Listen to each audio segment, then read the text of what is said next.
আমি তোমাকে বলেছিলাম আমার মেয়ে প্রিয়াকে নিয়ে ভালো একটি কলেজে ভর্তি করে দেবে, আর তুমি নাকি হাতে সময় বের করতে পারছো না। মোমিন সাহেব বলল, অফিসের কাজ একটু বেড়ে গেছে, তার জন্য হাতে সময় বের করতে পারছি না। তবে তুমি চিন্তা করো না, আমি খুব তাড়াতাড়ি হাতে সময় বের করে নেব।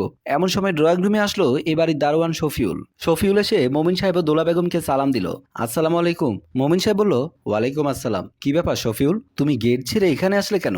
শফিউল বলল, অনেকদিন ধরে বাড়িতে যায় না, বাড়িতে আমার বউ একা রয়েছে।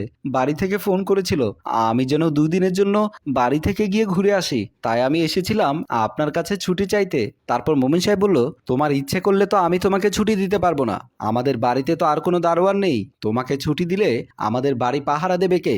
এমন সময় দোলা বেগম বলল, তুমি এক কাজ করো, তোমার বউকে এই বাড়িতে নিয়ে এসো, তুমি এই বাড়িতে দারোয়ানের চাকরি করবে, আর তোমার বউ আমাদের ঘরের কাজ করবে, আমি ভালো একটা বেতন দিয়ে দেব। মোমিন সাহেব বলল, তাহলে তো ভালোই হলো, দুজন দুজনের কাছে থাকলে কাজ ভালো